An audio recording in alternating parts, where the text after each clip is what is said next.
All right, welcome into Sports Bit Betting Insight today, Thursday, March 10th. Paulie and Teddy, deep dive today. We'll be again looking at the conference tourneys and the morning after, hungover or hanging on. Also, big game breakdown, Cavs, Lakers, Hawks, Raptors, and a big one with Iowa State and Oklahoma. We start with college basketball and Holy Cross. Are you serious? 10-19 going into the Patriot League tournament. They won 4 games in a row. They were the 9th seed. It is the 20th time that a team has made the tournament with a losing record. Last night they take out Lehigh on their home floor.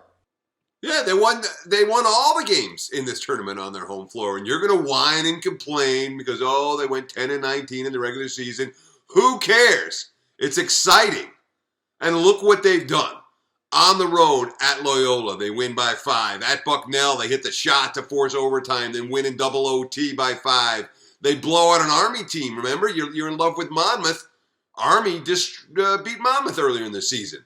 And of course, tonight against Lehigh, or last night, I should say, against Lehigh, escaping with the 3-point road win. They earned it, Paul. They earned it.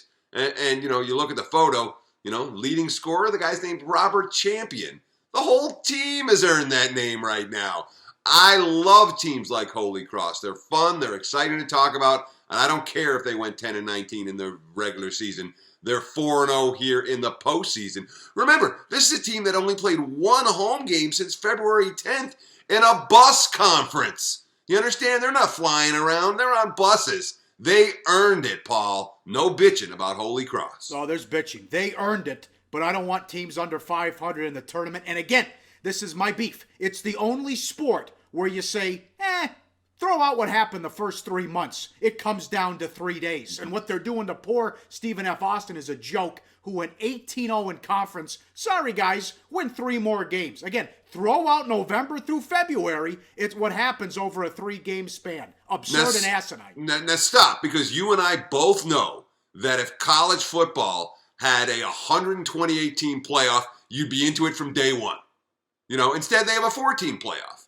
But if they had a 64 or 128 or a 96, we'd all be into it just like we're into these conference tournaments. And if a team won some games in December and January and made a run in a big college football tournament, we'd be all excited about them just like we're excited about Holy Cross. Auto bids, please. Put the best team in to represent your conference. Although it is a great story. I'll give you that one. We're going to do a deep dive tomorrow on NFL free agency. But we have to mention the big signing yesterday. Brock Osweiler decided to point his career in a different direction. He says no to Denver, and he gets $18 million a year and 37 of it guaranteed from the Texans. In a sports bit moment of silence, please. Yeah. Well, the sports bit moment of silence has to come when we look at Denver's quarterback depth chart right now. Let's see. No Peyton Manning. No Brock Osweiler. Let's take a look at that Broncos depth chart. Maybe depth chart is a more appropriate moniker for it, Paul. But let's take a look at that Broncos quarterback depth chart right now with our moment of silence.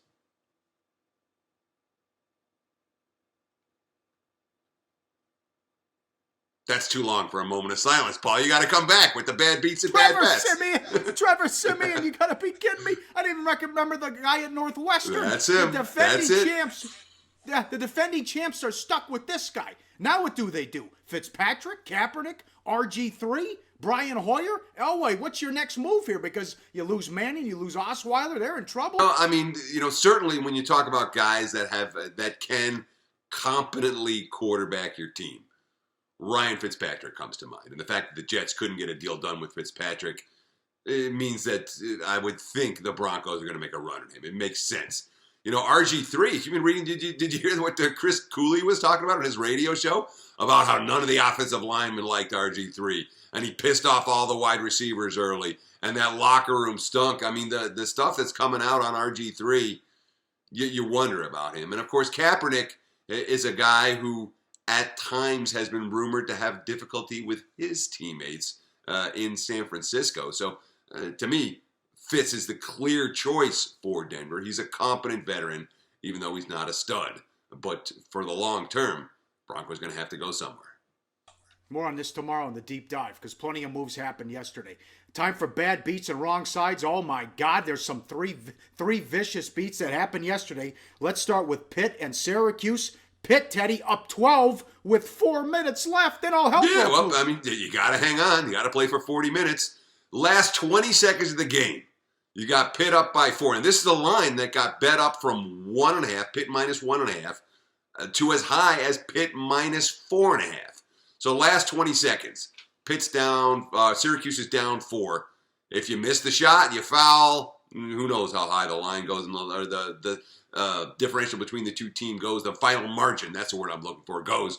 Instead, Syracuse hits the 3. Then Pitt misses the front of the 1-and-1. Then Syracuse misses the 3, and then time runs out for the Argent time to foul. So huge made 3-pointer for the books with the Orange 3 to cut that lead down to 1. And big win for the books in a game that moved a full 3 points in the wrong direction. K-State laying 5. They won 75-71. They were up 17 at the half. You got a problem with Bruce Weber. They're up 10 with 2:10 left. You know, and of course Jeff Newberry with the uncontested dunk with 1 second left. A game that was never closer than 4 since the 14-minute mark of the first half. Fell right on 4. Brutal for K-State backers. But look, I mean, you know, what do I say about Bruce Weber? The guy's an idiot. He's a complete idiot. He hasn't learned anything in 15 years. Look, he won at Illinois with Bill Self, guys. The first 2 years, the Illini were great. What happened? I mean, the program fell off a cliff. And once Self's guys left, one NBA prospect his last 8 years at Illinois. Program, steady decline. He won the first year in Manhattan with Frank Martin's guys. Then what's happening? Program going in the wrong direction. About 10 years from now, we'll hear about him coaching in some third-tier Division II school, and their program's going to be in decline. I'm just not a Bruce Weber fan, and once again today, if you laid points with the guy, you paid the price. How about one that went our way instead of going against us? Georgia Tech, +1, +2.5, depends when you bet it. Down 18 with 8 minutes, they rally to beat Clemson. Man, this is a wild one. How about Clemson laying down an OT? You know, I mean, Marcus George's Hunt got hot down the stretch of this game for Georgia Tech. But in the OT session, Clemson had 2 choices, fight or flee. And they kind of fleed. But it's been a good week for the play today. Last week, we couldn't do anything right. This week, been a whole different story in that regard, Paul. So see if we can keep it rolling with the play of the day to close out the show this morning.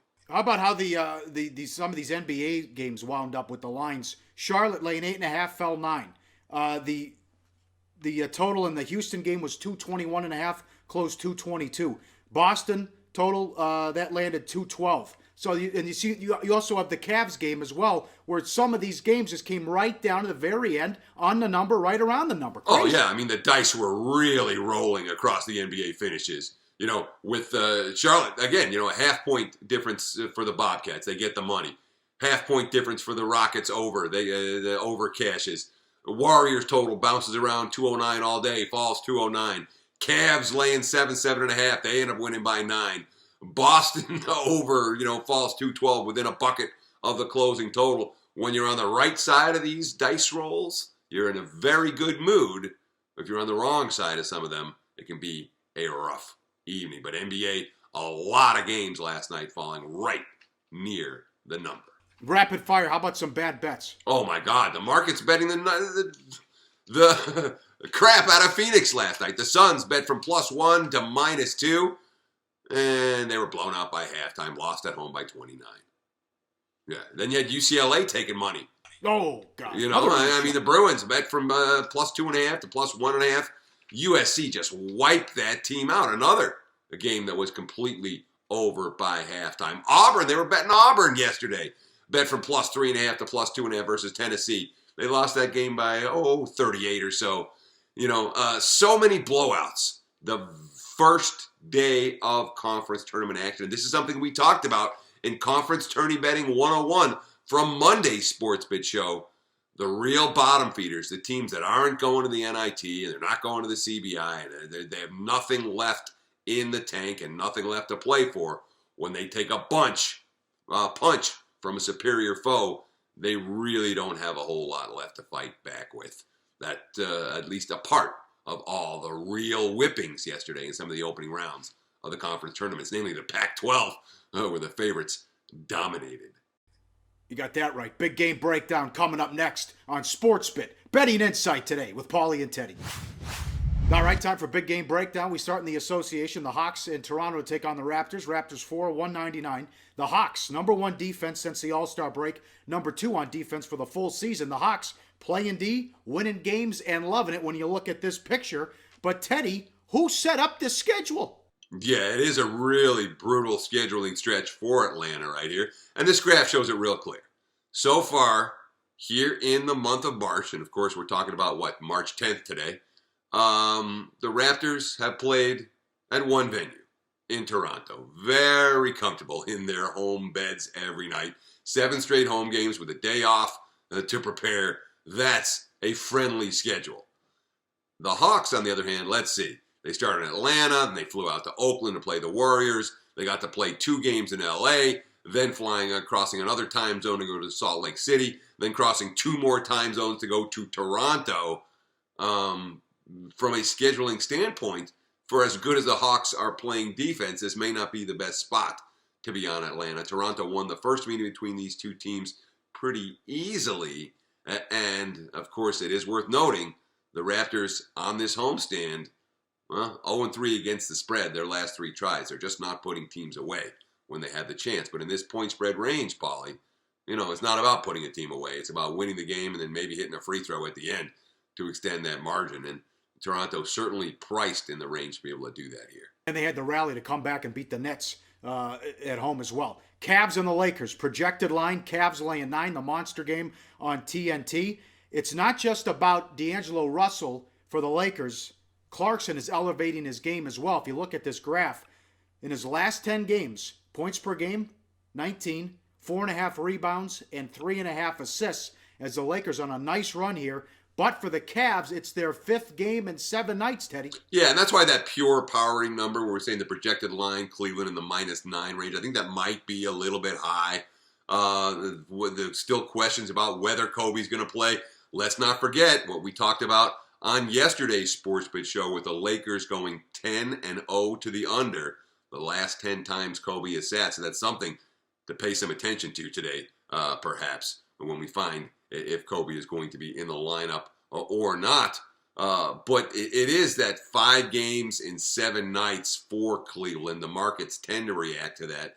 And the Cavs, they bounced back off the bad loss with a win in Sacramento. Really couldn't put the Kings away until the final 3 minutes of that ball game. They did have to use their starters for extended minutes in that contest. But, you talked about all the good things that are going. You don't want to say too much for the Lakers. Lakers are playing better basketball, no question. 10-5 against the spread since the start of February. 5-2 against the spread at home. Clarkson and Russell both at 6'5", create some difficult size matchups for opponents, even teams like Cleveland. J.R. Smith, not the biggest guy. He struggles sometimes to get shots off against bigger defenders.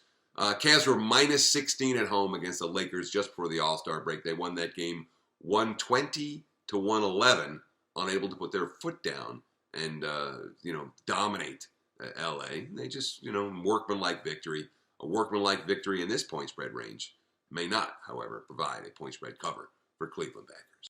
Last one here, Iowa State and Oklahoma. Oklahoma 3, total of 161. How good's the Big 12? This feels like a Sweet 16 or an Elite 8 game, not a quarterfinal matchup.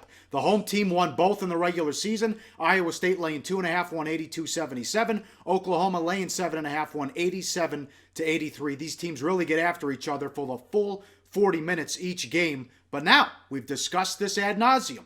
What does Kruger do here?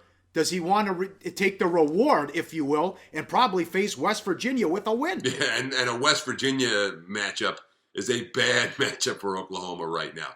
We talked about how gassed this team was, how much travel they've done throughout the course of the season. Remember, they had 2 trips out to Hawaii in non-conference play. We talked about the toughness of the schedule that they faced, the top 10 schedule in the country in terms of toughness. We've talked about Oklahoma as being a team that may have a chance to make some noise over the next few weekends, but not if they run out of gas with an extended tournament run this weekend. The only question, Paul, you understand that, I understand that. Does Lon Kruger understand that? Because look, I mean, in each of the first two meetings, these were battles, right down to the wire. The road team had the lead in the second half of each games. They were, Iowa State winning by 5, Oklahoma winning by 4. They really got after it. Both games getting into the 80s. That's not necessarily what Oklahoma needs right now. But will Kruger recognize that? We'll have to wait and see. But my hunch is that Lon Kruger has a decent idea that this Oklahoma team won't be poised for an extended tournament run. I wouldn't be surprised if Oklahoma is one and done. Up next, the deep dive topic of the day, morning after. Hungover or hanging on? Plus the play of the day as we look to keep it going on SportsBit. Betting Insight today. Time for deep dive and topic of the day. Back to conference tournaments and the morning after. A big difference between teams. Are they building momentum or are they going to run out of gas now because of depth issues? It's very important to study the depth of a team before they enter these conference tournaments. Now, hanging on. The morning after, Pitt. They beat Syracuse. Next up, North Carolina. But no player played more than 35 minutes, and they got 39 bench points, Teddy. Yeah. I mean, Jamie Dixon's Panthers clearly have the depth for fatigue not to be an issue. Certainly not on day 2 of the tournament. And when we talk about these depth concerns, again, it makes all the difference, Paul. Are you hanging on? Are you hungover? And this is a situation for Pitt. Nice win yesterday. And we'll see how they fare against the Tar Heels today. I wouldn't be surprised if they give North Carolina a battle. When it comes to depth and fatigue, Jamie Dixon's squad should not be adversely affected. Another one hanging on. Washington. What got into ROMAR and the Huskies there? You look at this photo. First half, they opened up the game on a 20-3 run, and it was 50-22 at the half. They blew out Stanford. Next up, Oregon. Yeah, the game was over. The game was over at 20-3. As we talked about, as I referenced earlier, some of the teams with glass chins, like Stanford, they took a punch and, all right, thanks, we're done. Bye-bye. But, this is a Washington team that's extremely young and extremely talented. To see this squad with so many freshmen get a win under their belts in the first conference tournament, there are no fatigue issues to worry about for Lorenzo Romar squad whatsoever. And again, at halftime, the senior leading scorer, Andrew Andrews, had only 8 points. The other Huskies had 42, including 34 from their freshmen. This is a team that, not going to be easy to go up against Oregon today, but from a fatigue standpoint, from a confidence standpoint, I think Washington's got to be feeling pretty good right now. This is a hanging on team, not a hungover team. All right, time for the hungover. Duke, same story. 3 games in 6 days, no depth, and the starters played 173 of the 200 minutes. They were in a battle with NC State. Now they got Notre Dame. Yeah, and then, this is the Duke problem. Look at the picture. What you see is what you get. You got 5 starters. You got a little bit coming off the bench. But again, it's not just back-to-backs. It's a team that played these down-the-wire games against North Carolina and NC State, a pair of in-state rivals that were both tight until the final seconds. And there's no depth whatsoever. Let's not forget what Notre Dame did against Duke in the earlier meeting this season. They hung 95 points on the Blue Devils, and they blew them out. But, Notre Dame's been doing that. They've won outright as an underdog in 4 of the last 5 meetings over the last 3 years. Mike Brey's squad has had a lot of success against Coach K's squad, and I'm not sure that the Duke defense is going to have the legs to turn that around. All right down the street here in Las Vegas yesterday, an epic game. UNLV beats Air Force 108-102 in triple overtime. Their big guy Zimmerman fouled out. They had to play 2 walk-ons in this one, and McCaw, Awamu played the entire game. Jerome Seegers played 54 minutes. Cornish played 41 minutes, and now they got to take on Fresno after a triple overtime thriller. There's no depth. They have no one left to play. The very last thing the shorthanded Rebels needed was an intense marathon versus Air Force, but they got one and they got the win. The fact that Zimmerman fouled out so early Maybe he's fresher, but obviously everyone else on the roster had to work even harder. And let's not forget that Fresno beat UNLV in a pair of hotly contested games. One of them, I believe, went into double overtime as well. So it's one of those situations where, can the same team beat their opponent 3 times? Well, maybe they can if their opponent has nothing left in the tank, and that may well be the case for UNLV today. But I'll tell you what, this is one of those games that's apparently has stood out to a whole bunch of people. You know me, Paul. I'm texting. I'm on the phone all day talking to people. And I'll tell you what, I probably got about 8 texts last night and this morning about this game from guys saying, can you believe it? I can't believe it. Got to bet against UNLV. Got to bet against UNLV. This is a line that feels like it's going to move and perhaps move significantly between now and tip-off, and they will not be betting the Rebels. Yeah, calm down with the gritty, gutty Rebels, too. They were 11-point favorites, okay? They were playing Air Force. One more hungover. Marquette kind of blew it here. They could have had an easy win, but it got interesting. Yeah, absolutely. They're up 17 with 11 minutes remaining against a weak St. John's team. And a St. John's team that, in theory, is supposed to have the glass chin. But the difference between St. John's and your Boston Colleges or your UCLAs of the world, they brought a ton of fans. They're playing at the Garden.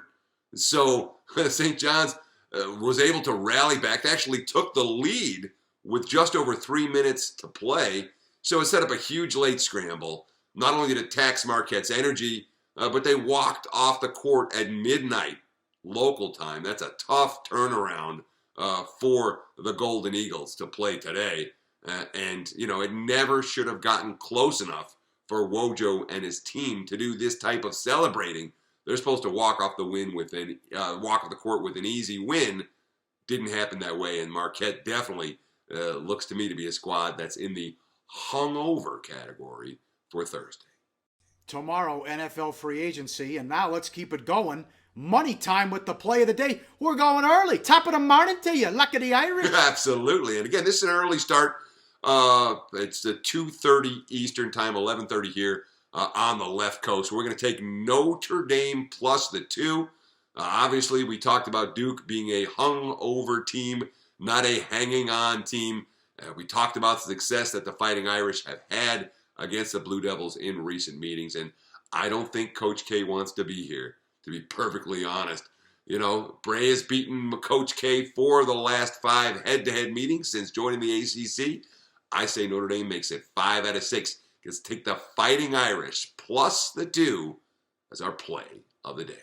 Well done, Teddy. A fun show as always, and we're going to recap everything, all the action today coming up, and we'll get to it Friday on SportsBit.